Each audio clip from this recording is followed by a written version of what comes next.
ಸುಡುವ ಜ್ಯೋತಿ ಆತ್ಮದೀಪ್ತಿಗೊಳಿಸೋ ಜ್ಯೋತಿ ಜ್ಯೋತಿ ಬೆಳಗಿಸು ಆತ್ಮ ಜ್ಯೋತಿ ಬೆಳಗಿಸು ಜ್ಯೋತಿ ಬೆಳಗಿಸು ಧ್ಯಾನ ಜ್ಯೋತಿ ಬೆಳಗಿಸು ಜ್ಯೋತಿ ಬೆಳಗಿಸು ಜ್ಞಾನ ಜ್ಯೋತಿ ಬೆಳಗಿಸು. ಮುಗಿತು. Thank you.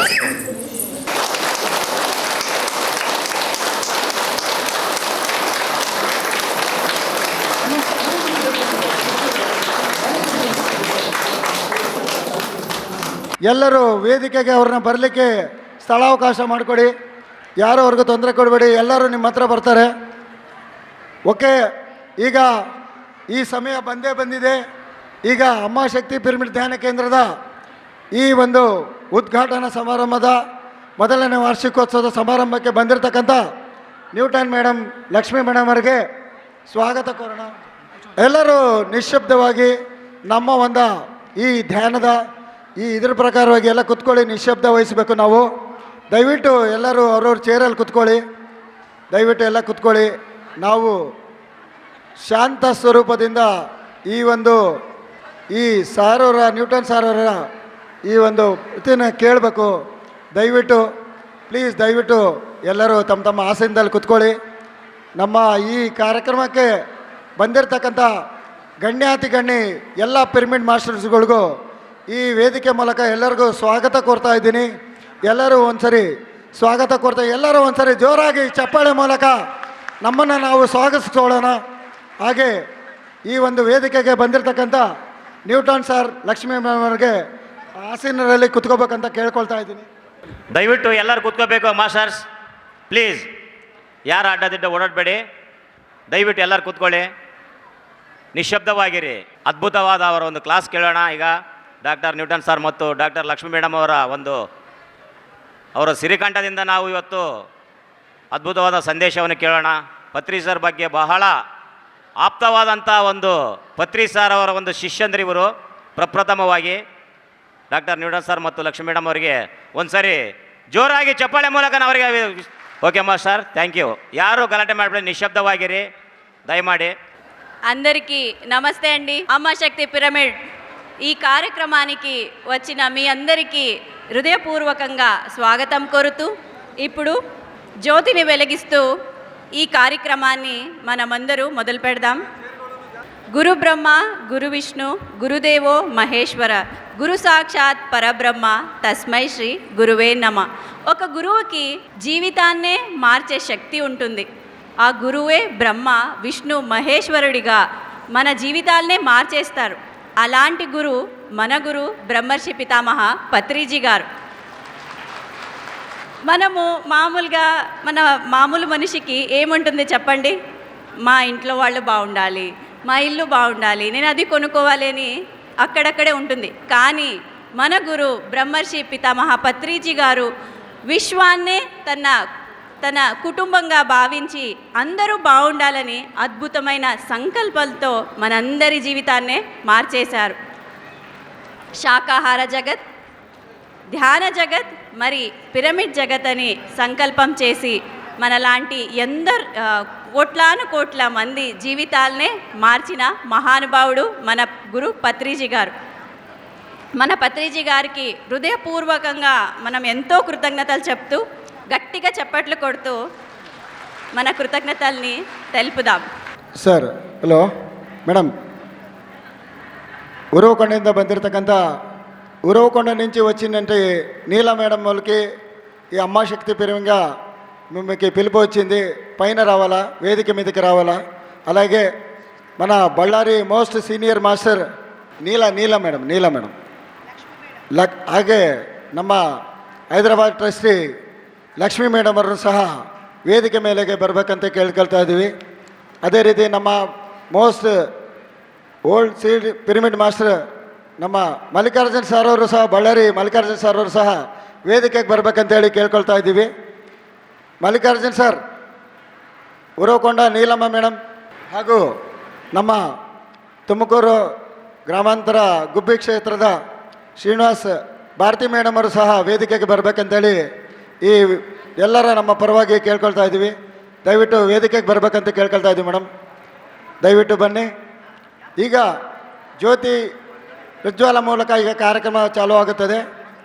ಎಲ್ಲರೂ ಸ್ವಾಗತ ಕೇಳ್ತಾ ಎಲ್ಲರೂ ಚಪ್ಪಾಳೆ ಮೂಲಕ ಈ ಕಾರ್ಯಕ್ರಮ ಸ್ಟಾರ್ಟ್ ಮಾಡೋಣ. ಸರ್ ಮಲ್ಲಿಕಾರ್ಜುನ್ ಸರ್ రండి సార్ థ్యాంక్ యూ. అందరూ గట్టిగా చప్పట్లు కొడుతూ ఈరోజు ఈ కార్యక్రమాన్ని మొదలు పెడదాం.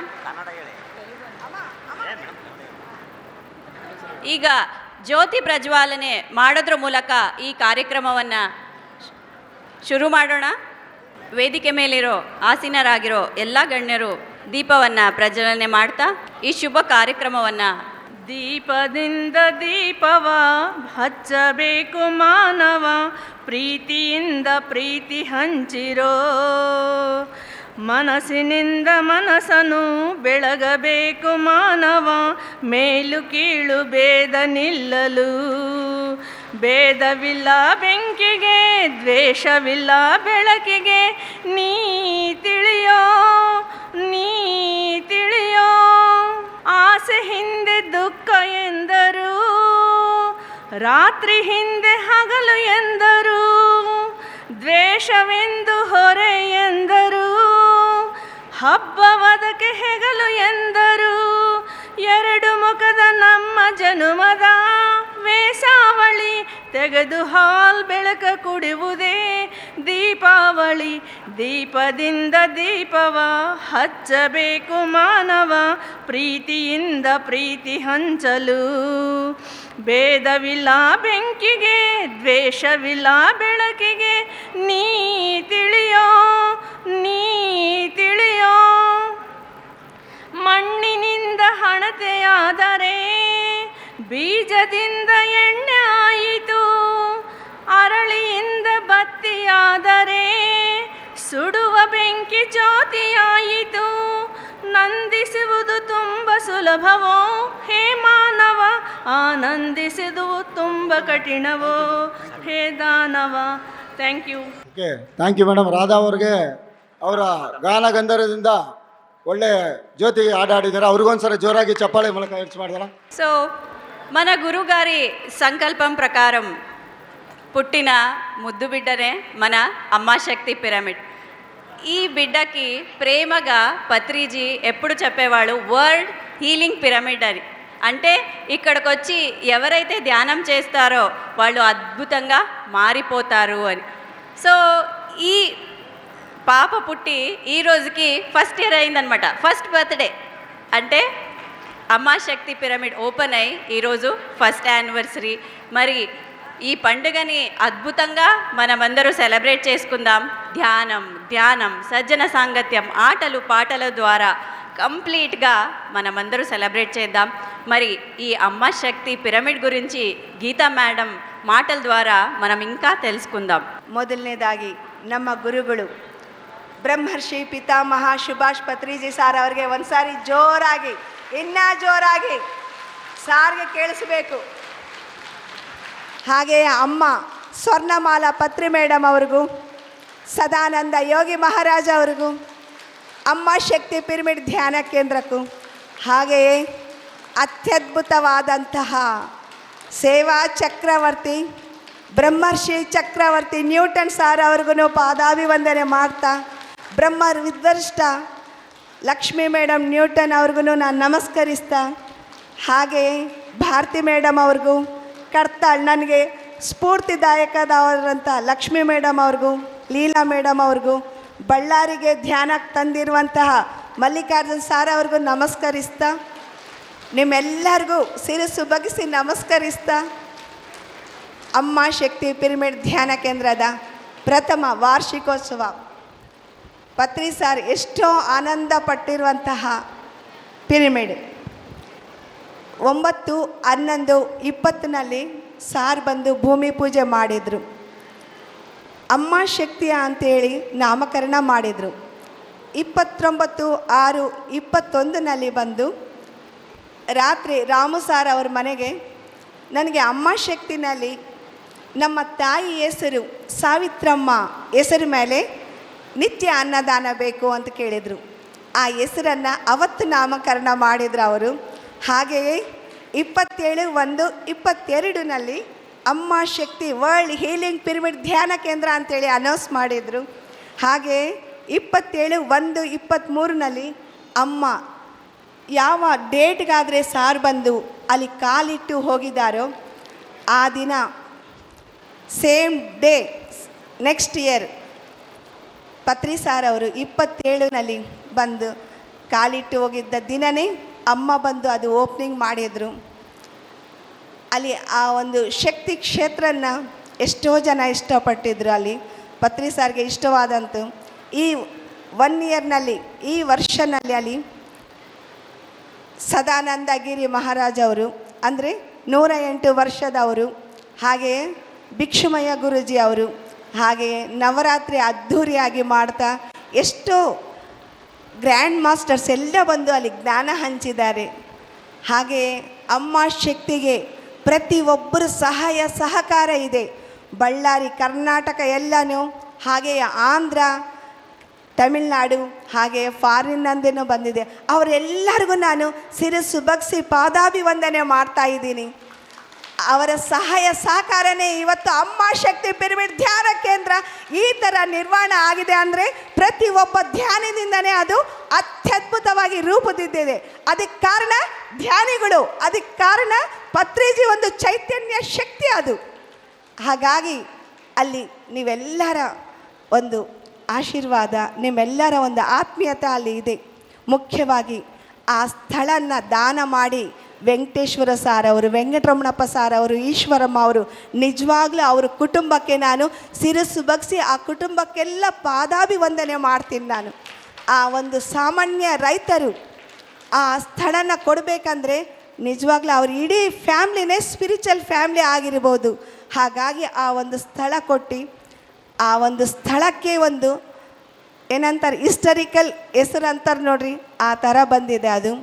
ಹಾಗಾಗಿ ಅಮ್ಮ ಶಕ್ತಿಗೆ ಆ ಸೇವೆ ಮಾಡೋ ಭಾಗ್ಯನೂ ನನಗೆ ಕೊಟ್ಟಿದ್ದಕ್ಕೋಸ್ಕರ ವಿಶ್ವಕ್ಕೂ ಪತ್ರಿಜಿ ಸಾರ್ ಅವ್ರಿಗೂ ಮತ್ತು ನಮ್ಮ ಟ್ರಸ್ಟ್ ಅವರೆಲ್ಲರಿಗೂ, ಹಾಗೆಯೇ ಪ್ರತಿಯೊಬ್ಬ ಮಾಸ್ಟರ್ನನ್ನು ಆರಿಸ್ಕೊಂಡಿದ್ದ ಪ್ರತಿಯೊಬ್ಬ ಮಾಸ್ಟರ್ಗೂ ನಾನು ಕೃತಜ್ಞತೆಯಿಂದ, ಹೃದಯಪೂರ್ವಕದಿಂದ, ನಿಸ್ವಾರ್ಥದಿಂದ ಆ ಸೇವೆಯನ್ನು ನನ್ನ ಉಸಿರಿರೋ ತನಕ ಮಾಡ್ತಾ, ಹಾಗೆ ಅಮ್ಮ ಶಕ್ತಿ ಒಂದೇ ಅಲ್ಲ, ಪತ್ರಿಜಿ ಪಿರಮಿಡ್ ಜಗತ್, ಧ್ಯಾನ ಜಗತ್, ಸಸ್ಯಹಾರ ಜಗತ್ ಅಂತ ಏನು ಹೇಳಿದಾರೋ ಅದರಲ್ಲಿ ನಾವು ಯಾವಾಗಲೂ ಪ್ರತಿ ಒಬ್ಬ ಪಿರಮಿಡ್ ಮಾಸ್ಟರ್ ಅವರ ಹಿಂದೆಗಡೆ ಅವರ ಮಾರ್ಗನಲ್ಲೇ ನಡೆಯೋಣ ಅಂಥೇಳಿ ನಾವೆಲ್ಲರೂ ಕೋರ್ತಾ ಇದ್ದೀವಿ. ಹಾಗೆಯೇ ನನ್ನ ಇಷ್ಟು ಸಹಕಾರ ಮಾಡ್ತಾ ಇರುವಂಥ ನನ್ನ ಫ್ಯಾಮ್ಲಿ, ನಮ್ಮ ಯಜಮಾನರು, ನಮ್ಮ ಮಗಳು ಅಳಿಯ, ನಮ್ಮ ಮಗ ಸೊಸೆ, ಅವ್ರಿಗೂ ನಾನು ಈ ವೇದಿಕೆ ಪರವಾಗಿ ಕೃತಜ್ಞತೆ ಹೇಳ್ತಾ ಇದ್ದೀನಿ. Thank you masters, thank you, thank you. Newton ಸಾರ್ಗೂ ಮತ್ತೆ ಮತ್ತೆ ಮತ್ತೆ ತುಂಬ ತುಂಬ హృదయపూర్వక ధన్యవాద ಹೇಳ್ತಾ ఇದ್ದೀನಿ. సో అతిథులందరికీ కిందకి ఆహ్వానిస్తూ ఇక సార్ నుంచి జ్ఞానాన్ని మనం మొదలు పెడదాం. ఈరోజు మనకెంత భాగ్యమో, మనతో పాటు బ్రహ్మర్షి చక్రవర్తి న్యూటన్ సార్ మరియు బ్రహ్మ విద్వరష్ట లక్ష్మీ మేడం మనతో ఉన్నారు. మన భాగ్యం ఈరోజు. వాళ్ళ గురించి మనము తెలుసుకుంటూ వాళ్ళ జ్ఞానాన్ని మనము తీసుకుందాం. సో ఫ్రెండ్స్, మనందరికీ తెలుసు కదా, ఒక బెంచ్ మార్క్ అని ఉంటుంది, లేదా ఒక రెఫరెన్స్ పాయింట్ అని ఉంటుంది కదా దేనికైనా. ఇప్పుడు ఎగ్జామ్ రాస్తారు, 100 మార్క్స్ అని ఉంటుంది, దానికన్నా ఇంకా ఎక్కువ ఉండదు కదా. అలాగే ఒక మనిషి ఎలా జీవించాలి, ఎంత అద్భుతంగా ఉండాలి, ఎంత ఆనందంగా ఉండాలి అని ఆ రెఫరెన్స్ పాయింట్ ఏదైనా ఉంటే అది న్యూటన్ సార్ అనే మనం చెప్పుకోవచ్చు. ఎప్పుడు చూసినా ఆ ఆనందం ఒక కాంటేజియస్గా మనకి తెలియకోకుండా మన లోపలికి వస్తుంది. సో మనం ఎంత భాగ్యమో ఈరోజు వాళ్ళని కలుస్తున్నాం, ఇలా చూస్తున్నాం, మాట్లాడుతున్నాం అనే తలుచుకుంటేనే అంత ఆనందంగా ఉంది. Newton sir, Lakshmi madam MBBS doctors, ఇది మనందరికీ తెలుసు.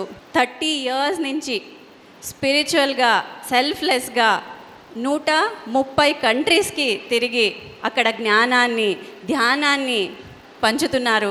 వాళ్ళ లైఫ్నే స్పిరిచువాలిటీకి, పత్రి సార్ సంకల్పానికి డెడికేట్ చేసేశారు. పత్రి సార్ వీడియోస్ చూస్తుంటే వాళ్ళ మాట వింటుంటే ఎంత ఆనందమో. సార్ గురించి చెప్తారు, సార్ న్యూటన్ సార్ గురించి చెప్తారు. ఒక పెద్ద పులికి చిన్న పులికి దొరికిందయ్యా అని ఎంత ఆనందంగా చెప్తారు. అది వింటుంటేనే ఎంత మనసుకి ఆనందం. అండ్ వాళ్ళు చెప్తారు పత్రి సార్ వన్నెస్కి, మేధావితనకి, కంపాషన్కి వీళ్ళకన్నా ఇంకా ఎవరిని చూడలేదయ్యా అని చెప్తారు. ఆయన ఆ మహానుభావుడు చెప్తా ఉంటే ఇంకా నాకైతే అది వింటూ ఉంటే కళ్ళల్లో నీళ్ళే వచ్చేసాయి. ఒక అరగంట ఉన్నాం, కానీ మా అనుభూతి చాలా మహా అద్భుతంగా ఉంది. ఈరోజు మమ్మల్ని ఇక్కడికి ఆహ్వానించినటువంటి బళ్ళారి పిరమిడ్ మాస్టర్స్, ప్రధానంగా గీతా అమ్మగారు అండ్ తర్వాత ఇక్కడ ఉండే కృష్ణప్ప గారు, అలా అందరూ పిరమిడ్ మాస్టర్స్ పేరు పేరున అందరికీ ధన్యవాదాలు చెప్పుకుంటున్నాము. మేము మొట్టమొదటిసారి ఇక్కడ బళ్ళారికి వస్తున్నాము. చాలా ఆనందంగా ఉంది. మహా అద్భుతంగా ఇక్కడ ప్రోగ్రామ్స్ జరుగుతున్నాయి. ఇక్కడ ధ్యాన ప్రచారము, శాకాహార ర్యాలీలు మహా అద్భుతంగా జరుగుతున్నాయి. అవన్నీ వింటుంటే మాకు చాలా ఆనందం వేసింది. చాలా ఆశ్చర్యపోతున్నాం. ఎంత బాగున్నారు ఇక్కడ మాస్టర్స్ అంతా కూడా. బళ్ళారిలో ఉన్నటువంటి ప్రతి ఒక్కళ్ళు ఎంత అంకిత భావంతో, అర్పిత భావంతో ఇక్కడ జీవిస్తున్నారు అని మాకు అనిపించింది. సో మై డియర్ ఫ్రెండ్స్, ఈరోజు నిజంగా మనకి ఒక గొప్ప పండగ. అంటే ఒక పిరమిడ్ నిర్మాణం జరిగింది అంటేనే అక్కడ ఒక గొప్ప శక్తి క్షేత్రము, జ్ఞాన క్షేత్రము వచ్చింది అని లెక్క. అక్కడ ఎంతోమంది, లక్షల మంది ఆ పిరమిడ్ ద్వారా ఆ ధ్యాన శక్తిని పొందుతూ ఆత్మజ్ఞానాన్ని తెలుసుకుంటారు. అన్నిటికంటే అతి గొప్ప విలువైనది మనిషికి ఏంటి అంటే ఈ రెండే, శక్తి, జ్ఞానము. ఫస్ట్ శక్తి పొందాలి. మనిషి శక్తిని సంపాదించుకోవాలి. ఎలా సంపాదించుకుంటాడు? అన్నం తింటే శక్తి రాదు, అది టెంపరరీ. ఆ రోజుకి మాత్రం మీ ఫిజికల్ బాడీ వర్క్ చేయడానికి కావాల్సిన శక్తి వస్తుంది అంతే. కానీ ధ్యానం ద్వారా ఆత్మలోకి శక్తి వస్తుంది, ఆత్మశక్తి వస్తుంది. ఆ శక్తి ద్వారానే మనం జ్ఞానం ఏంటో తెలుసుకుంటాం. శక్తి లేకపోతే జ్ఞానం లేదు. ఈ అమ్మ శక్తి పిరమిడ్ నామకరణం కూడా చాలా అద్భుతంగా అనిపించింది మాకు. ఎందుకంటే ఇక్కడ శక్తిని పొందాలి. శక్తిని పొందిన తర్వాత నెక్స్ట్ స్టెప్లో జ్ఞానాన్ని పొందుతారు, జ్ఞానాన్ని తెలుసుకుంటారు. ఎంత మహా అద్భుతమైనటువంటి ఇక్కడ ఆధ్యాత్మికమైనటువంటి ఒక గొప్ప కేంద్రాన్ని మీరు సృష్టి చేసుకున్నారు, బళ్ళారి పిరమిడ్ మాస్టర్స్ అంతా కూడా. ఈ స్టోరీ అంతా విన్నాము, ఎలా కట్టబడింది, ఆ స్థలం ఎలా వచ్చింది, ఇక్కడ అందరూ కలిసి ఎలా ఇది సృష్టి చేసుకున్నారు అది వింటుంటే మాకు ఆశ్చర్యపోయాము. మీ యొక్క అంత గొప్ప సేవా తత్పరత, సేవాభావము చాలా మహా అద్భుతం. సో డియర్ ఫ్రెండ్స్, ఈరోజు మీ ముందరికి మేము ఒక సందేశాన్ని ఇవ్వడానికి వచ్చాము. మేము తెలుసుకున్న జ్ఞానాన్ని మీకు షేర్ చేయడానికి వచ్చాము. ఒకప్పుడు నేను ఒక అన్వేషణ చేస్తూ ఉన్నాను. ఏ అన్వేషణ చేస్తున్నానో తెలియదు. అంటే వెతకడం, ఏం వెతుకుతున్నానో కూడా తెలియదు. కానీ ఎక్కడ వెతకాలో అక్కడ వెతకకుండా బాహ్యంలో బయట వెతుకుతున్నా. ప్రతి ఒక్కళ్ళకి కావాల్సింది మనశ్శాంతి, ప్రశాంతత, ఆరోగ్యము, ఆనందము, ప్రేమ, కరుణ, ఇవన్నీ బయట వెతుకుతూ ఉన్నా. కానీ బయట దొరికేవన్నీ కూడా తాత్కాలికమే. కొన్ని క్షణాలు ఉండి వెళ్ళిపోతుంది. ఆనందం కూడా తాత్కాలికమే. డబ్బు సంపాదిస్తే ఆనందం కొంతకాలం వస్తుంది. ఒక 10 నిమిషాలు కూడా ఉండదు ఆనందం. ఒక పదవి వస్తే కూడా ఆనందం వస్తుంది, కొన్ని నిమిషాలు అంతే. వస్తువులు కొనుక్కుంటే ఆనందం వస్తుంది, కానీ ఎన్ని నిమిషాలు ఉంటుంది. సో బయట వెతకడం స్టార్ట్ చేశాను ఫస్ట్ చిన్నప్పుడంతా. కానీ బ్రహ్మశ్రీ పితామహ పత్రిజీ గారిని నేను 1989లో కలిశాను నేను. అప్పుడు బ్రహ్మశ్రీ పితామహ పత్రిజీ గారిని అడిగాను, నేను వెతుకుతున్నాను, ఎక్కడెక్కడో వెతుకుతున్నాను, కానీ ఎక్కడ నాకు లభ్యం కావట్లేదు, నాకు సత్యం తెలుసుకోవాలని ఉంది అని అడిగాను నేను. పత్రిగారు ఒకే ఒక్క విషయం చెప్పారు, నీకు ఎన్నో ప్రశ్నలు ఉన్నాయి, నీ ప్రశ్నలకన్నీ జవాబులు నా దగ్గర ఉన్నాయి, అన్నీ తెలుసు నాకు, కానీ నేను చెప్పను, నీకు జవాబులు చెప్పను, నువ్వే జవాబులు తెలుసుకోవాలి, కానీ నేను ఎలా తెలుసుకోవాలో నీకు నేర్పిస్తానని ధ్యాన సాధన నేర్పించారు. ఆనాపాన సతి ధ్యానం అంటే శ్వాస మీద ధ్యాస అనే ఆ ధ్యాన ప్రక్రియను 1989 డిసెంబర్ మాసంలో నేను నేర్చుకున్నాను. ఆ రోజు సాధన చేశాను. అప్పటి నుంచి నేను ఈ ధ్యాన సాధనని విడవలేదు. ఎందుకంటే దాని ద్వారా నన్ను నేను తెలుసుకున్నాను, ఇంకా తెలుసుకుంటూనే ఉన్నాను. నాకు ఏమీ తెలియదు అని తెలుసుకున్నా. మొట్టమొదటిది ఎంత తెలుసుకుంటున్నానో నాకు ఇంకా తెలుసుకోవాల్సింది అనంతంగా ఉంది, నాకు తెలిసింది చాలా చిన్నది అని తెలుసుకుంటూ ఉన్నా. సో ఈ సాధన ద్వారా ఎంతో గొప్ప గొప్ప ప్రయోజనాల్ని నేను పొందాను. ఏవైతే మనం చెప్పుకుంటామో అన్నీ పొందాను నేను. సో మై డియర్ ఫ్రెండ్స్, ప్రతి ఒక్కళ్ళ జీవితం కూడా ఇలానే బిగినవుతుంది. మనమంతా వెతకడం స్టార్ట్ చేస్తాం. అంతర శోధన అనేది ధ్యానంలోకి వచ్చిన తర్వాత మన లోపల శోధించడం ప్రారంభమవుతుంది, మన లోపల వెతకడం ప్రారంభమవుతుంది. కానీ ఆ వెతుకులాట దేనికో కాదు, సత్యం తెలుసుకోవడానికి, సత్యమేంటో తెలుసుకోవడానికి. సత్యం తెలుసుకునేంత వరకు మన వెతుకులాటకి అంతం ఉండదు. ఇంకా వెతుకుతూ ఉంటాం. బాహ్యంలో ఎంత వెతుకుతుంటామో అంత వెలితి ఫీల్ అవుతుంటాం. కొంతమంది డబ్బులో వెతుకుతారు, పదవుల్లో వెతుకుతారు, లేకపోతే వస్తువుల్లో వెతుకుతుంటారు. కానీ అవన్నీ కూడా వెలుతులే. అవన్నీ కూడా మనకి ఏమాత్రం ఒక తృప్తినివ్వదు, సంతృప్తినివ్వదు. ఒకటి ఈ అంతర శోధన, మన అంతర అన్వేషణ ఎప్పుడు మొదలవుతుందో అప్పుడు మన లోపల ఎన్నెన్నో తెలుసుకుంటాం. మన లోపలే పెద్ద ఎన్నో తెలుసుకోవాల్సినటువంటి విషయాలు ఎన్నో ఉన్నాయి. బాహ్యపు విషయాల కంటే మన అంతరంలో ఎన్నున్నాయో. మహా అనంతమైనటువంటి చైతన్యం మన లోపల ఉంది. ఈ చైతన్యాన్ని తెలుసుకోవాలంటే ధ్యానమే శరణ్యం.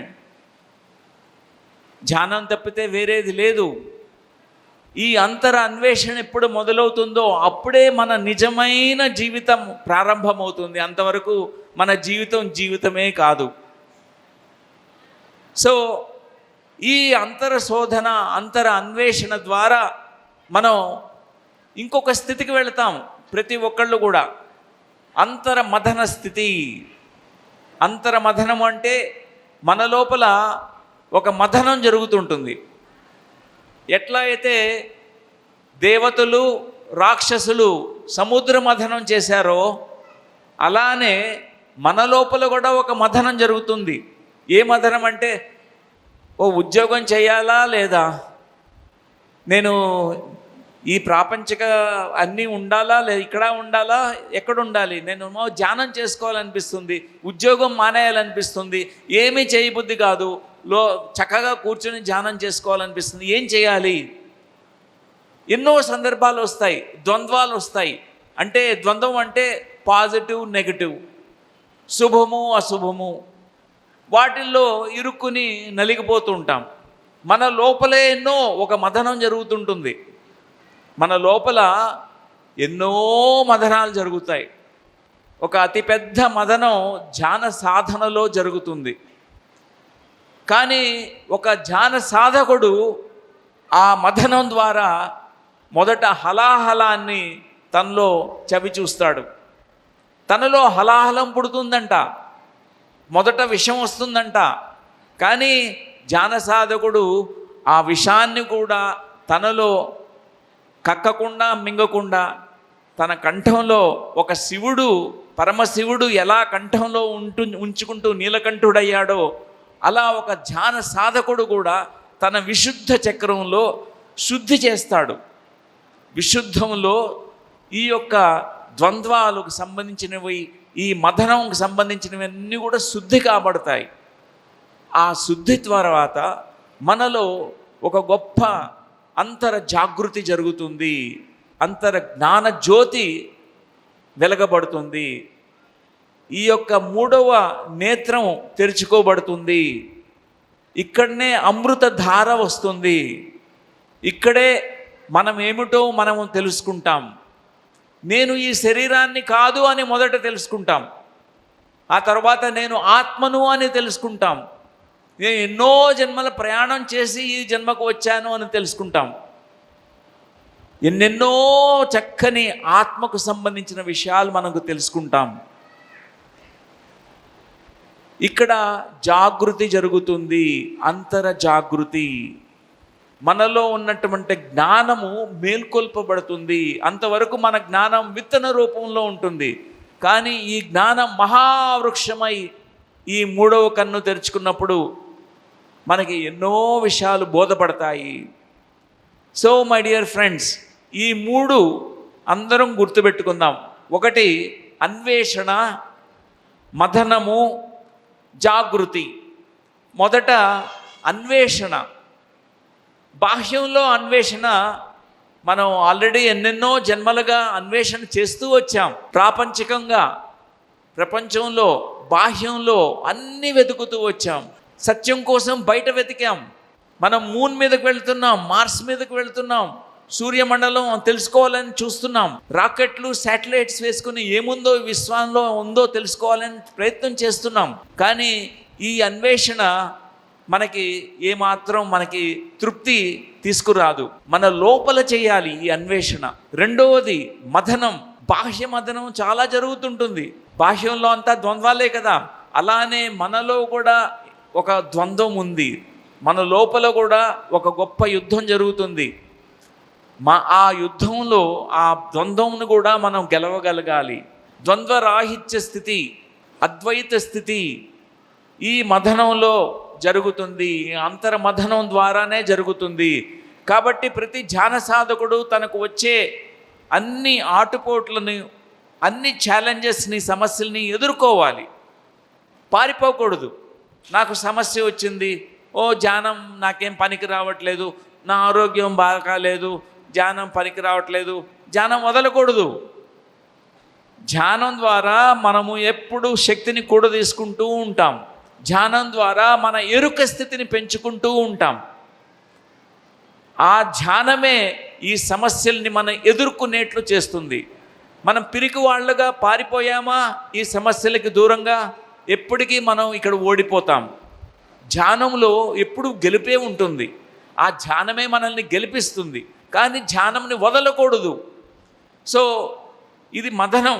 ఈ అంతర మథనంలో ఒక అమృతం వస్తుంది మనకి. అమృతం అంటే నాకు మృతి లేదు, నాకు చావు లేదు, ఈ ఆత్మకు చావు లేదు అని తెలుసుకోవడమే అమృత తత్వము, అమృత విద్య. ఇది తెలుసుకున్న రోజున మనలో అంతర జాగృతి, మేల్కొల్పు. మనలో ఉన్న ఎంతో జ్ఞానం ఉంది, ఎన్నో జన్మల జ్ఞానం. మన ఆత్మ అందరిలోనూ ఈ జ్ఞానం ఉంది, అంతర్గతంగా ఉంది, విత్తన రూపంలో ఉంది. కానీ ధ్యాన సాధన ఎవరైతే చేస్తూ ఉంటారో వారికి ఈ చక్కని జ్ఞానం కలుగుతుంది, జాగృతి అవుతుంది. అప్పుడు వారు ఈ పునరపి జననం పునరపి మరణం అనే ఈ స్థితి ఉండదు. మరల తిరిగి ఈ భూమండలానికి రావడం అనేది జరగదు. ప్రతి ధ్యాన సాధకుడు తన స్వస్వరూపాన్ని తెలుసుకోవడం వలన ఈ జన్మ మరణ చక్రాల్ని దాటుతాడు. లేకపోతే ఇది ఒక పెద్ద రోగమే రోగం. అన్నిటికంటే పెద్ద రోగం భవరోగం అంటాం, అంటే పుట్టడం అనే రోగం అంట. ఇక్కడికి వచ్చి అదే పని చేసి అదే పునరావృతం అవుతూ ప్రతి ఒక్కటి అదే సంఘటనలు, అదే రొటీన్ ఇవన్నీ కూడా ఆగిపోతాయి. జన్మ మరణ చక్రాలు ఆగిపోతాయి. ఎవరైతే ఈ యొక్క ఆజ్ఞా చక్రాన్ని పొందుతారో, ఎవరైతే తనలో ఉన్న జ్ఞానాన్ని మేల్కొల్పుకుంటారో. సో ఈ 3 మనం గుర్తుపెట్టుకుందాం. ఫస్ట్ అన్వేషణ, మన అంతర అన్వేషణ. మనలో ఉన్న మథనాన్ని చక్కగా, మనలో ఉన్న ద్వైతాన్ని, ద్వంద్వాల్ని మనం పారిపోకుండా ఎదిరించి మనం ఫేస్ చేసినప్పుడు మనం ఆ మథనంలో మనం అంతర జాగృతి జరుగుతుంది, జ్ఞానం జాగృతి కాబడుతుంది. మై డియర్ ఫ్రెండ్స్, నాకెంతోమంది సహాయకారకులుగా వచ్చారు ఈ జన్మలో. మొట్టమొదట మా తల్లిని నేను ఎంచుకుని వచ్చాను, ఆమె గర్భాన్ని ఎంచుకుని వచ్చాను నేను. అలా ప్రతి ఒక్కళ్ళు కూడా వాళ్ళ తల్లిని తండ్రిని ఎంచుకుని వాళ్ళు సెలెక్ట్ చేసుకుని వస్తారు. ఎందుకంటే వాళ్ళ ద్వారా మనం నేర్చుకోవాల్సిన కొన్ని పాఠాలు ఉంటాయి, వాళ్ళ ద్వారా కొంత ట్రైనింగ్ జరుగుతుంది మనకి. దానికోసం ఆ కుటుంబాన్ని ఎంచుకుని మనం వస్తాం. ఆ తర్వాత మన తల్లి మన తండ్రి ఈ భౌతిక దేహానికి జన్మ ఇస్తే మన గురువు ధ్యానం నేర్పించడం ద్వారా, ఈ ఆత్మజ్ఞానం యొక్క ప్రబోధ చేయడం ద్వారా మనకి ఇంకొక జన్మ ఇస్తాడు. అందుకే ప్రతి ఒక్కళ్ళకి ఈ 2వ జన్మ అనేది పొందాలి.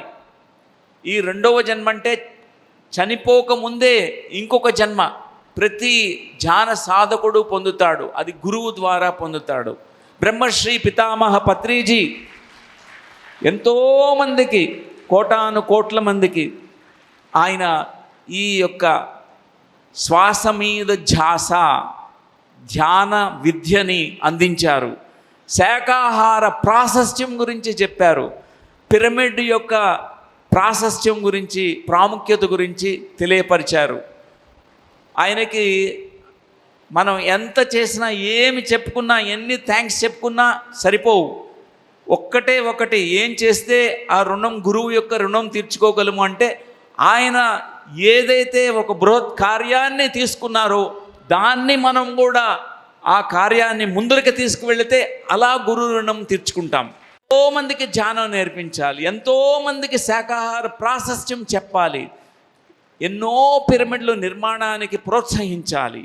సో నా తల్లిదండ్రుల తర్వాత ఒక్క పత్రిగారి తర్వాత ఇంకొక ముఖ్య గురువుని నేను కలిశాను. అతి ముఖ్యమైనటువంటి గురువు. వారు ఎవరో కాదు, డాక్టర్ లక్ష్మి గారు, నా భార్య. మేమిద్దరము మెడికల్ కాలేజీలో క్లాస్మేట్స్గా ఉండేవాళ్ళం. ఈ మేడము చాలా ఆధ్యాత్మికంగా నాకంటే ఎన్నో ఉన్నత స్థాయిలో ఉన్నటువంటి గొప్ప మాస్టర్. నేను ఆవిడ ముందన ఎప్పుడు కూడా చాలా చిన్నపిల్లవాళ్ళలాగా అనిపిస్తుంటుంది. ఎందుకంటే నాకు తెలిసిన జ్ఞానం చాలా తక్కువ. నేను పొగడట్లేదు, నిజమే చెప్తున్నాను, ఇది సత్యం. ఎందుకంటే నేను ఆవిడని కలిసింది నాకు 17 సంవత్సరాలు ఉన్నప్పుడు. అన్ని చిన్నపిల్ల చేష్టలు చేసేవాడిని, చిన్నపిల్లల్లాగా అన్ని వేషాలు వేసేవాడిని. తర్వాత మేడం ఎప్పుడు కూడా చాలా ఎరుకతో ఉంటారు. ఆవిడకి శాకాహారం గురించి ఆల్రెడీ తెలుసు. ఆవిడ చిన్నప్పుడు 2 సంవత్సరాల ప్రాయంలోనే వాళ్ళ ఇంట్లో అందరినీ శాకాహారులుగా మార్చింది మేడం. సో నేను ధ్యానం పత్రిగారి నుంచి నేర్చుకుంటే మేడం స్వయంగా ధ్యానం నేర్చుకుని వచ్చారనమాట. ఆవిడకి ఎవ్వరూ నేర్పించలేదు ధ్యానం ఈ జన్మలో. ఆవిడ ధ్యాన స్థితిలో ఉండేవాళ్ళు ఎప్పుడు కూడా. ఆమె మనసు ఎప్పుడు కూడా ఖాళీగా ఉంచుకుని ఎప్పుడు కూడా ఎరుకతో ఉంటారు. సో నేను ఫస్ట్ అంతా కూడా అన్వేషణ బయట చేస్తూ ఎప్పుడు కూడా పారిపోయేవాడిని. అంటే ఏమైనా ఛాలెంజ్ వచ్చిందనుకోండి, సమస్యలు వస్తే ఒక పిల్లి కళ్ళు మూసుకుని ఏం సమస్యలు లేవు అంతా బాగుంది అనుకుంటుంది కదా, అట్లానే పిల్లిలాగా ఫీల్ అయ్యేవాడిని. లేకపోతే అక్కడి నుంచి పారిపోయేవాడిని. సమస్యలు వస్తే పారిపోయడం, బాధ్యతలు తీసుకునేవాడిని కాదు. ఒక వెధవలాగా ఉండేవాడిని. సో అలాంటి ఈ వెధవ ఎంత గొప్పగా ఎదిగాడంటే డాక్టర్ లక్ష్మి గారు చెప్పారు, నువ్వు ధ్యానం చేస్తున్నావు కదా, సమస్యల్ని ఎదుర్కోవాలి, ఎందుకు పారిపోతావు నువ్వు? ధ్యానం అంటేనే సమస్యలను ఎదుర్కోవడానికి ధ్యానం శక్తిని ఇస్తుంది. మేడం ఇచ్చిన ప్రోత్సాహము, మేడం చూపించిన ఆ మార్గము నన్ను మార్చివేసింది. నాకు ఈ జీవితం యొక్క మాధుర్యం గురించి చెప్పింది. లేకపోతే నేను అప్పుడు అనుకున్నాను, నేను హిమాలయ పర్వతాలకు వెళ్ళిపోయి అక్కడ తపస్సు చేసుకుంటూ ఇంకేముంది, జన్మన్న చక్రాలు దాటేస్తే ఇంకేం లేదు, హాయిగా ఉందాంలే, అక్కడ సమస్యలు ఏమి ఉండవు అనుకున్నా. కానీ అది కాదు అని చెప్పింది. అక్కడికి వెళ్ళిపోవడము పారిపోవడం లాంటిది. ఎక్కడికి పారిపోకూడదు, ఇక్కడే ఉండాలి, అన్నీ జీవించాలి, అద్భుతంగా జీవించాలి, ఆనందంగా జీవించాలి, డ్యాన్స్ చేయాలి, పాటలు పాడాలి మేడం చెప్పారు. మేడంని నా గురువుగా నేను స్వీకరించాను. ఇప్పటికీ నేర్చుకుంటాను. రోజు మేడం నాకు అబ్జర్వ్ చేస్తూ ఉంటాను. నేను చాలా నేర్చుకుంటుంటాను మేడం నుంచి. సో అందరికీ కూడా నేను ఇదే చెప్తున్నాను, ఒక మహిళ ఒక గొప్ప మాస్టర్. ప్రతి మహిళ కూడా గొప్ప మాస్టరే. ఇక్కడ అమ్మా శక్తి పిరమిడ్ ధ్యాన కేంద్రం అని పెట్టారు కదా,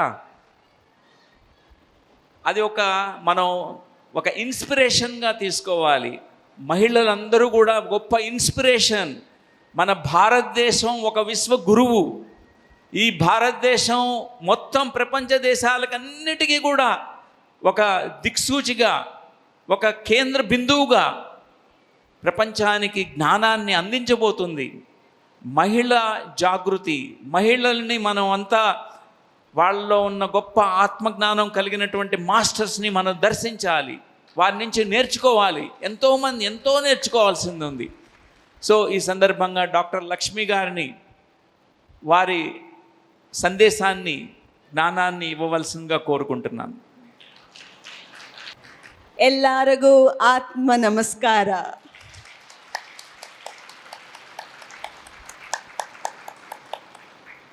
ఎక్కడెక్కడి నుంచో నలుమూలల నుంచి వచ్చిన ఆత్మ బంధువులందరికీ కూడా నా ఆత్మవందనం. బ్రహ్మర్షి పితామహ సుభాష్ పత్రిజీ ఈ అమ్మ శక్తి పిరమిడ్ సృష్టించాలనే సంకల్పం చేశారు. మరి అలాంటి మహా సంకల్పాలు చేసిన ఆ మహామనిషికి, ఆ మహాజ్ఞానికి ఒక్కసారి గట్టిగా కరతాళ ధ్వనులతో మన యొక్క కృతజ్ఞతలు తెలుపుకుందాం.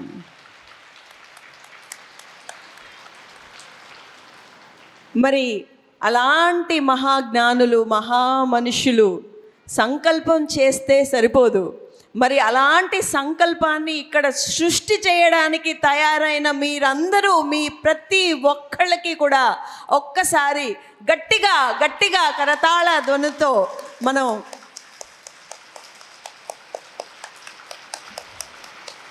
ప్రతి ఒక్కరూ ఆ అమ్మ శక్తి పిరమిడ్ యొక్క సృష్టికి కారణమైన ప్రతి ఒక్కరికి కూడా మా అభినందనలు. న్యూటన్ గారు ఇందాక చెప్పారు, నాకేమీ తెలియదు డాక్టర్ లక్ష్మి గారి నుంచి నేర్చుకున్నాను. అలా ఎవరు అనగలుగుతారు తెలుసా అండి? ఒక ఆత్మజ్ఞాని మటుకే అలా అనగలుగుతారు. నా జీవితంలో నేను చూసిన ఒక అత్యద్భుతమైన మహా మనిషి డాక్టర్ న్యూటన్ గారు. ఒక్కసారి డాక్టర్ న్యూటన్ గారికి గట్టిగా చప్పట్లు కొడదాం. మాకు ఇక్కడికి రాగానే ప్రొద్దున ఎన్నె దోశ అని తీసుకొచ్చారు. వెన్నతో చేసిన దోశ. అది ఎంత మధురంగా ఉందంటే నోట్లో పెట్టుకుంటే కరిగిపోతుంది ఆ దోశ. మరి మీ హృదయాలు కూడా అలాగే ఉన్నాయి. ఇక్కడ ఈ కన్నడ దేశంలో, ఈ కర్ణాటకలో ఏం మహత్యమో కానీ మీ ప్రేమ, మీ అభిమానం మా హృదయాన్ని ఇలా వెన్నలాగా కరిగించి వేసింది. ఒక్కసారి మీ అందరికీ కూడా గట్టిగా కరతాళ ధ్వనితో చక్కగా, మీకు మీరు అంత తక్కువ కొట్టుకోకూడదు, గట్టిగా కొట్టుకోవాలి. అద్భుతం. ఇందాక న్యూటన్ గారు చెప్పారు, జాగృతి, ఆత్మ జాగృతి. మనల్ని మనం ఎలా జాగృతం చేసుకోవాలి? ఎందుకు చేసుకోవాలి జాగృతం? మనందరం కూడా ఈ భూమి మీద పుట్టిన ప్రతి మనిషి కూడా బ్రతుకుతున్నా కూడా ఇంకా నిద్రలోనే ఉన్నాం మనం. అంటే నిద్రలో ఉండడం అంటే ఏంటంటే ఎరుక లేకుండా ఉండడము. ఎరుక లేకుండా జీవించడాన్ని నిద్రపోవడం అంటారు. అలాంటి జీవితాన్ని నిద్రించడము అంటారు. మరి అలాంటి జీవితం చాలా వరకు, అందరూ కాదు, చాలా వరకు ఇంకా నిద్రలోనే ఉన్నారు. ఇప్పుడు మనం నిద్రలో ఉన్నప్పుడు స్వప్నాలు వస్తుంటాయి, మనకి కళలు వస్తుంటాయి కదండి. ఆ కళలు కంటున్నంతసేపు మనకేమనిపిస్తుంది అంటే అది నిజమేమో అనిపిస్తుంది. అబ్బా, మీరు ఇప్పుడు కటిక పేదరికంతో ఉన్నారు, కానీ కలలో మీరు ఒక మహారాజులాగా కలగన్నారు, లేకపోతే ఒక మహారాణిలాగా ఒక రాజ్యాన్ని ఏలుతున్నట్టు కలగన్నారు అనుకోండి. ఆ కలలో అబ్బా నేను మహారాణినేమో అని అనిపిస్తుంది మనకి. ఎందుకంటే ఆ కలే నిజం అనుకుంటాం. కానీ నిద్ర లేచిన తర్వాత అరే ఇది నిజం కాదు, ఇది కళ, ఇది స్వప్నం, నేను మహారాణిని కాదు, మహారాజుని కాదు, కటిక పేదవాణ్ణి అని గుర్తిస్తాం మనం. అలాగే ఈ జీవితాన్ని మనము ఎరుక లేకుండా జీవిస్తున్నప్పుడు నిద్రపోతున్నట్టే. ఎందుకంటే ఆ ఎరుక లేని తనంలోనే మనము జన్మ తీసుకుంటున్నాం. ఆ ఎరుక లేని తనంతోనే మనం పెరిగి పెద్ద అవుతున్నాం. ఆ ఎరుక లేకుండానే మనం పెళ్ళిళ్ళు చేసుకుంటున్నాం. ఆ ఎరుక లేకుండానే పిల్లలకి అంటున్నాం. ఎందుకు అంటున్నామో తెలీదు, ఎందుకు పెళ్లి చేసుకుంటున్నామో తెలీదు, ఎందుకు పెరిగి పెద్ద అవుతున్నామో తెలీదు. కొన్ని రోజుల తర్వాత చనిపోతాం. ఇదే మన జీవితం. ఒక కళ ఎలా ముగింపు వచ్చేస్తుందో అలాగే ఈ జీవితం కూడా మనకి ముగిసిపోతుంది. కాబట్టి మనము ఈ శరీరంలో ఉన్నప్పుడే, ఈ శరీరంలో, ఎందుకంటే తర్వాత వెళ్ళిపోయిన తర్వాత తెలుసుకునేది ఏమి లేదండి, అయిపోయింది అక్కడ, ఖతం, బంద్, అంతా అయిపోయింది. ఇంకా అక్కడికి వెళ్ళిన తర్వాత ఏమి లేదు. ఇక్కడ ఉన్నప్పుడే, ఈ శరీరంలో ఉన్నప్పుడే మనము ఎవరో మనం తెలుసుకోవాలి. ఇప్పుడు మిమ్మల్ని వచ్చి మీరు దారిలో ఒక వ్యక్తి కనిపించాడు, నువ్వెవరు అని అడిగారు అనుకోండి, మీరు ఏం చెప్తారు? మీరు నేను పెద్ద డాక్టర్ని. డాక్టర్ మీ వృత్తి, మీరెలా అవుతారు? డాక్టర్ మీరు ఎలా అవుతారు? మీ వృత్తి అది. నేను పెద్ద ధనికుణ్ణి, అది కూడా మీరు కాదు. కాబట్టి మీరు ఎవరు, నేను ఎవరు అని ప్రతి ఒక్కళ్ళు కూడా తెలుసుకోవాలి. ధ్యాన మార్గంలోకి వచ్చాం మనందరం. ధ్యానం ఒక అత్యద్భుతమైన సాధనం మనల్ని మనం తెలుసుకోవడానికి. కానీ అది తెలుసుకోనంత వరకు మనం ఏమీ తెలుసుకోనట్టే. ఎందుకంటే చాలామంది ధ్యాన మార్గంలోకి మా ఆరోగ్యం బాగా కావాలని వస్తారు. ధ్యానంలోకి వచ్చిన తర్వాత ఆరోగ్యం బాగా అవుతుంది, కొంతమందికి జబ్బు కూడా వస్తుంది. అప్పుడు ఏం చేస్తారు? ధ్యానం ఏమీ బాగోలేదండి, నాకు ధ్యానం మొదలుపెట్టిన తర్వాత జబ్బు వచ్చిందండి, ధ్యానం మంచిది కాదండి, నేను ధ్యానం వదిలేస్తాను అంటారు. లేకపోతే నాకు ధ్యానంలోకి వచ్చిన తర్వాత, లేకపోతే ధ్యాన మార్గంలోకి వచ్చిన తర్వాత నాకు నష్టం వచ్చిందండి, నేను ఈ ధ్యానాన్ని వదిలేస్తాను. అంటే మీరు ధ్యానం ఎందుకు చేస్తున్నారు? మిమ్మల్ని మీరు తెలుసుకోవడానికి చేయట్లేదు. కొంతమంది ఆరోగ్యం బాగా కావాలని చేస్తున్నారు, కొంతమంది మా జీవితం బాగుంటుందని చేస్తున్నారు. కానీ నన్ను నేను తెలుసుకోవాలి అనే ఒక సంకల్పంతో, ఒక ధ్యేయంతో ఒక ఆత్మజ్ఞాని మట్టుకే చేస్తాడు. ఎందుకంటే ఈ ధ్యానంలో ఎన్నో లాభాలు ఉన్నాయి. మీకు ఆరోగ్యం బాగుండడం అనేది చిన్నపిల్లలకి చాక్లెట్లు ఇచ్చినట్టు. చిన్నపిల్లలకి చాక్లెట్లు ఇస్తాం కదా మనము, అలాగా చిన్న చిన్న లాభాలు ఇవి. మనము ఒక భగవంతుడు మన ముందుకు వచ్చి నీకు ఆత్మజ్ఞానం ఇస్తానంటే అది వద్దని మనం చిన్న చిన్న చాక్లెట్లు కోరుకుంటామండి. ఏం కోరుకోవాలి? మనము అసలైనది కోరుకోవాలి. మళ్ళీ ఇక్కడికి తిరిగి రాకుండా ఉండే అటువంటి ఇది కోరుకోవాలి. మనల్ని మనం తెలుసుకొని మళ్ళీ ఈ జన్మ పరంపరలోకి రాకుండా ఉండేలాగా మనం తెలుసుకోవాలి. సో మరి అలాగా ఒక ఎరుకతో జీవించాలి అంటే 4 రకాల ఎరుకలు ఉండాలండి. ఈరోజు మనం తెలుసుకుందాం.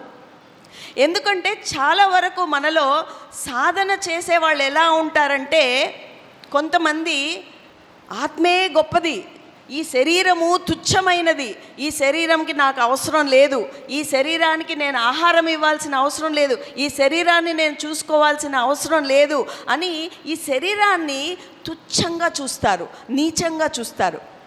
కానీ ఇక్కడ మనం తెలుసుకోవాల్సింది ఏంటంటే ఈ శరీరం అనే మాధ్యమం లేకపోతే ఆత్మజ్ఞానం లేదండి. ఈ శరీరంలో మీరు లేకపోతే ఎలా సాధన చేస్తారు?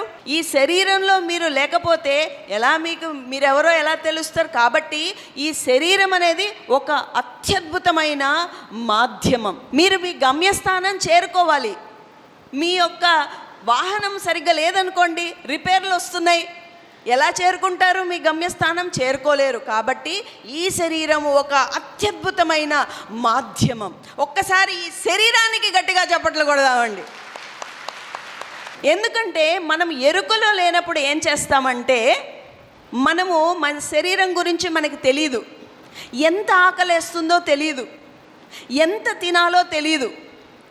మనలో ఎంతమందిమి రుచిగా ఉందని చెప్పి 10 జిలేబీలు తినేస్తామండి? చెప్పండి. మీకు ఆకలి లేదు కానీ చాలా రుచిగా ఉంది ఈ జిలేబీ అని చెప్పి 10 జిలేబీలు తినేస్తాం. కానీ మనకు ఆ శరీరానికి ఆ 10 జిలేబీలు అవసరం లేదు, 2 జిలేబీలు చాలు, లేకపోతే 1 జిలేబీ చాలు. ఎప్పుడైతే మీ శరీరం పట్ల మీకు ఎరుక ఉంటుందో అది మనం చెయ్యం. ఈ శరీరానికి ఎంత అవసరమో అలాంటి సాత్విక ఆహారాన్ని మట్టుకే మనం ఇస్తాం. లేకపోతే మనము మన నాలుక రుచుల కోసము జంతువుల్ని చంపి తింటాం. మనకి తెలియదు, ఏమి చేయకూడదో తెలియదు, అలా చంపి తినకూడదని మనకు తెలియదు. ఎప్పుడైతే ఈ శరీరం పట్ల మనకి ఎరుక ఉంటుందో అప్పుడు ఎప్పుడు మనము మన శరీరం ఎప్పుడు మన శరీరమే ఒక గొప్ప గురువు అండి. ఏది తినాలి, ఎంత తినాలి అనేది మన శరీరమే మనకి చెప్తుంది. మీరు ఎప్పుడైనా జంతువుల్ని చూసారా? ఈసారి ఎప్పుడైనా చూడండి. ఒక కుక్క కానీ ఒక పిల్లి కానీ ఏ జంతువైనా కానీ ఆరోగ్యం బాగోలేనప్పుడు ఆహారాన్ని ముట్టదు జంతువు. ఏ జంతువు ముట్టదు. ఎందుకంటే ఆ జంతువులు తమ శరీర ధర్మాన్ని పట్టి జీవిస్తున్నాయి. కేవలం మనిషి ఒక్కడే తన శరీర ధర్మానికి అగెయిన్స్ట్గా వెళ్ళి తింటాడండి. మనకి అవసరం లేకపోయినా తినడం, మనకి అనువు కాని ఆహారాన్ని తినడం, మాంసాహారాన్ని తినడం, మన శరీరాన్ని అంతా కూడా రోగభూయిష్టం చేసుకోవడం మనిషి ఒక్కడే చేస్తాడు, ఇంకెవరు చేయరు. కాబట్టి ఈ శరీరంతో పట్ల ఎరుక ఉండాలి మనకి. ఎలా అంటే బస్సు డ్రైవరు కండక్టరు ఒక బస్సును నడిపిస్తున్నారనుకోండి, కండక్టర్ ఏమో ఇంకొద్దు బస్సు నిండిపోయింది ఇంకా ఎక్కించుకోవద్దు అంటుంటాడు, కానీ డ్రైవర్ ఎక్కించుకుంటూ ఉంటాడు. కాబట్టి మన నాలుక డ్రైవర్, మన కడుపేమో కండక్టర్. మన కడుపు చెప్తుంది అంటుంది, ఇంకా చాలు ఆపు అంటుంది, కానీ ఈ డ్రైవర్ ఏమో ఎక్కించుకుంటూనే ఉంటాడు. కాబట్టి మొట్టమొదటి ఎరుక మీ శరీరం పట్ల మీకు ఎరుక ఉండాలి. ఈ రోజు నుంచి మరి మీరందరూ కూడా ఈ శరీరం పట్ల ఎరుకతో జీవిస్తారా? జీవించే వాళ్ళంతా ఒక్కసారి గట్టిగా చప్పట్లు కొట్టండి. తరువాత రెండవ ఎరుక మన మనస్సు, మన ఆలోచనల పట్ల.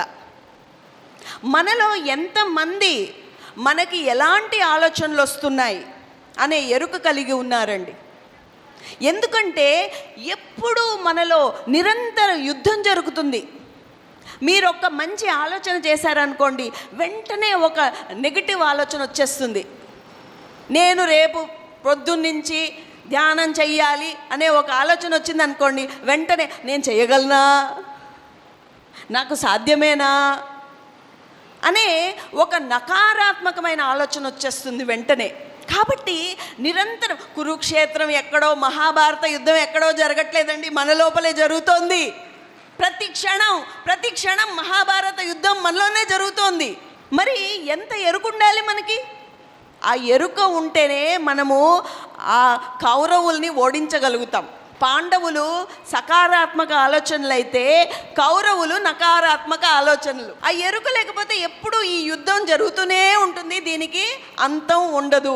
కాబట్టి ఒక గొప్ప మహాత్ముడు ఏం చెప్పాడంటే, మనలో ఎప్పుడు 2 ఎద్దులు కొట్టుకుంటూ ఉంటాయండి, ఎప్పుడు 2 ఎద్దులు యుద్ధం చేస్తుంటాయి.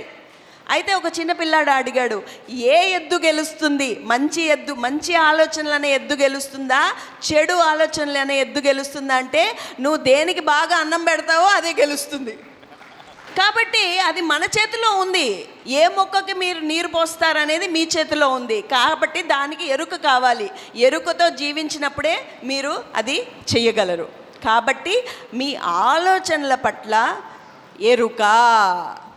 తరువాత 3, మీ భావావేశాలు, మీ భావోద్వేగాల పట్ల ఎరుక. మీలో ఎంతమందికి మీ దుఃఖం పట్ల, మీ కోపం పట్ల, మీ ద్వేషం పట్ల మీకు ఎరుకుందండి? ఎందుకంటే మనం ఎప్పుడూ ఈ భావోద్వేగాలతోనే జీవిస్తూ ఉన్నట్టయితే మనము ప్రాపంచికంలో ఉన్న, ఆధ్యాత్మిక ప్రపంచంలో ఉన్న ఒకటే. ఇప్పుడు మీరు ప్రాపంచిక జీవితం జీవిస్తున్నారనుకోండి, మీరు ఒక రాజకీయ నాయకులు అనుకోండి, వాడినెప్పుడు కుర్చీ నుంచి లాగుదామా అని ఆలోచిస్తారు, అంతే కదా? అదే రాజకీయ నాయకుడు ఆధ్యాత్మిక జీవితంలోకి వచ్చాడు అనుకోండి, వాళ్ళని వాళ్ళు చూసుకుని ఎరుకతో ఆ పరివర్తన చెందకపోతే ఆధ్యాత్మిక మార్గంలో కూడా ఎవరి కాళ్ళు లాగుదామా అని ఆలోచిస్తారు, అవునా కాదా? వీడు నాకంటే గొప్పగా ఉన్నాడు, వీడు నాకంటే గొప్ప స్థితికి వెళ్తున్నాడు, వీడి కాళ్ళు ఎట్లా లాగుదామా అని ఆలోచిస్తారు. కాబట్టి మీరు ప్రాపంచికంలో ఉన్నా, ఆధ్యాత్మికంలో ఉన్నా, మీరు ఈ ఎరుక లేకపోతే ఎక్కడ వేసిన గొంగలి అక్కడే. కాబట్టి మీ భావోద్వేగాల పట్ల మీకు ఎరుక ఉండాలి. ఎంతోమంది అంటుంటారు, నాకు కోపం వచ్చేసింది, కొట్టేశాను, చంపేశాను అంటాడు. అంటే ఏంటి? మీ కోపము మిమ్మల్ని డామినేట్ చేసేసింది. అంటే మీరెవరో మర్చిపోయారు. మీ కోపంలో ఇంకొక వ్యక్తికి మీరు హాని చేశారు, ఇంకొక వ్యక్తిని మీరు చంపగలిగారు, లేకపోతే హాని చేయగలిగారు. అంటే మీరు ఎంత ఎరుక లేకుండా ఉన్నారు. కాబట్టి 3వది, మీ భావోద్వేగాల పట్ల మీకు ఎరుక ఉండాలి. ఈ క్షణం నుంచి మీలో ఎంతమంది మీ భావోద్వేగాల పట్ల, భావావేశాల పట్ల ఎరుకతో ఉండి జీవిస్తారో ఒకసారి గట్టిగా చప్పట్లు కొట్టండి.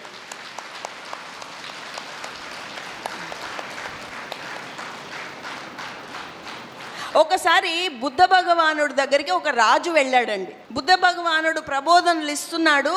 ఆ రాజు ముందు కూర్చుని ఈ బొట్టన వేలుని ఇలా ఇలా ఇలా ఊపుతున్నాడు. బుద్ధ భగవానుడు ప్రబోధన చేస్తూ ఆ బొట్టన వేలు వైపు ఇలా చూశాడు. ఎందుకు ఇతను ఇలా ఇలా బొట్టన వైపు కదులుతున్నాడు? బుద్ధ భగవానుడు చూడగానే ఆపేశాడు ఆ బొట్టన వేలుని కదపడం. మళ్ళీ మొదలుపెట్టాడు ఆయన. మళ్ళీ ఈ రాజు ఇలా ఇలా ఇలా ఇలా ఊపుతున్నాడు.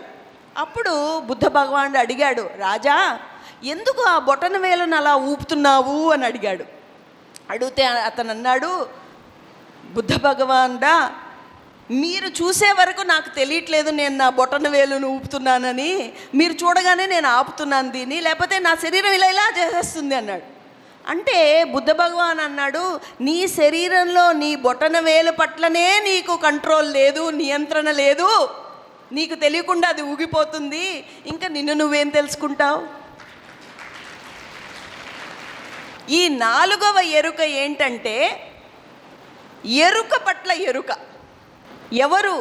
ఇక్కడ ఎవరున్నారు, ఎవరు శ్వాసిస్తున్నారు అని పట్ల ఎరుక.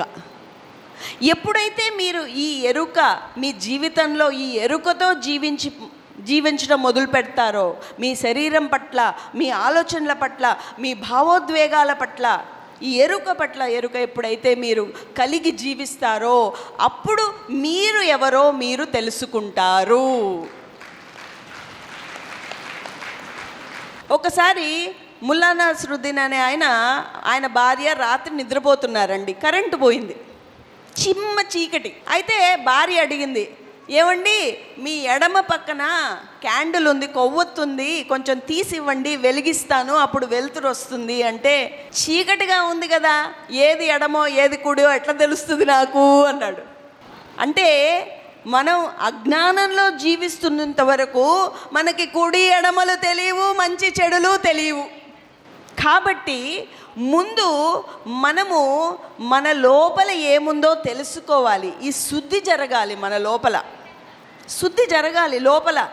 ఇప్పుడు అయోధ్యలో బాలరాముడు వచ్చాడు మొన్న, ఎంతమంది చూశారండి? అంతేనా? బాలరాముడికి ఇంత కొంచెం చెప్పట్లా, 500 సంవత్సరాల నిరీక్షణ. ఆ బాలరాముడికి ఈ హాలు మారిమోగిపోయేలాగా చప్పట్లు కొట్టాలి. ఆ బాలరాముడు అంటేనే మనలోని దివ్యత్వం, మనలోని ఆత్మారాముడు. ఆ రోజు ప్రతి ఒక్కళ్ళ కంట్లో ఆనంద బాష్పాలు. అంటే ఏంటి? మనందరం మన లోపల ఆత్మారాముడు వచ్చినట్టుగా మనం భావించాము ఆ రోజు. అంత అద్భుతమైన నయనానందకరమైన సంఘటన ఆ రోజు. అత్యద్భుతమైన ఘట్టం, మన భారత చేత చరిత్రలోనే ఒక అత్యద్భుతమైన ఘట్టం అది. సో మరి అలాగే మన అందరము కూడా మనలో సాధన, శోధన, మన శుద్ధి చేసుకున్న తర్వాత మన లోపల ఆత్మారాముడితో మనం అందరం కూడా అనుసంధానం అవుతాం. కాబట్టి మిత్రులారా, ఇప్పుడు మీరందరూ కూడా ఒక చిన్న ప్రక్రియ చేద్దాం మనం. ఎందుకంటే మన జీవితం ఇలాగే అయిపోతుంది. పరుల కోసము, మన కుటుంబం అలా చెయ్యొద్దని చెప్పట్లేదు, చెయ్యాలి. ఏమి చెయ్యాలో అది చెయ్యాలి. ఇప్పుడు ఉదాహరణకి కన్నడ కంఠీరవ రాజకుమార్ గారంటే మీకు అందరికీ చాలా ఇష్టం కదా, అవునా కాదా? మరి ఆయన ఎంత గొప్ప నటుడంటే ప్రతి ఒక్క సినిమాలో ఒక పాత్ర పోషిస్తారు ఆయన, అవునా కాదా? ఒక సినిమాలో గొప్ప భక్తుడిగా నటిస్తారు, ఇంకొక సినిమాలో ఒక చక్కటి ఒక ఉద్యోగిగా నటిస్తారు, అలా డిఫరెంట్గా. కానీ ఆయన సినిమాలో పాత్ర పోషిస్తున్నంత వరకు అది పాత్ర అంతే. ఒక భక్తుడిగా పోషిస్తున్నాడు అనుకోండి ఆయన పాత్ర, ఆ పాత్రలో లీనమైపోయి పోషించిస్తాడు. 3 గంటల తర్వాత ఆయన బయటకు వచ్చేస్తాడు దాంట్లోంచి. ఆయనకు తెలుసు, నేను ఆ భక్తుడి పాత్ర కాదు, నేను రాజ్ కుమార్ని అని తెలుసు ఆయనకి. అలాగే మనం అందరము కూడా ఇక్కడ పాత్రలు పోషిస్తున్నాం మనము.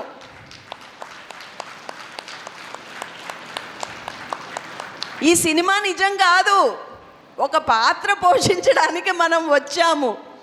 ఆ పాత్ర పోషించినంత వరకు అత్యద్భుతంగా పోషించాలి. ఒక భర్తగా అత్యద్భుతంగా పోషించాలి పాత్ర, ఒక తండ్రిగా అత్యద్భుతంగా పోషించాలి, ఒక వ్యాపారస్తుడిగా అత్యద్భుతంగా పోషించాలి, ఒక వైద్యుడిగా అత్యద్భుతంగా పోషించాలి. కానీ ఆ పాత్రకి మనము అటాచ్ కాకూడదు. ఎప్పుడైతే మనం ఇదే నా జీవితం, 3 గంటలు సినిమాకి వెళ్తారండి మీరు, ఆ సినిమా చూస్తున్నంతసేపు ఏడ్చేస్తుంటారు మీరు, అబ్బా అది నిజమేమో అని ఊహించేసుకుని ఏడ్చేస్తూ ఉంటారు. కానీ 3 గంటల తర్వాత మీకు తెలుసు కదా అది సినిమా, నిజం కాదు. అలాగే ఈ జీవితం కూడా 3 గంటల సినిమా. చూస్తున్నంతసేపు ఈ సినిమా, ఈ పాత్రలు పోషిస్తున్నంత వరకు అత్యద్భుతంగా రంజింపజేయాలి, మనం అత్యద్భుతంగా జీవించాలి. కానీ తెలుసుకుని జీవించాలి. ఇక్కడ మనం ఎప్పటికీ ఉండడానికి ఇక్కడికి రాలేదు అని తెలుసుకుని జీవించాలి. ఎప్పుడైతే మీరు సినిమాలో లీనమైపోతారో అప్పుడు మీరేమనుకుంటారు? అబ్బా నా భార్య, నా పిల్లలు, వీళ్ళకి ఇంకా సంపాదించాలి, ఇంకా జీవితం అంతా దానికి అతుక్కుని ఉండిపోతారు మీరు.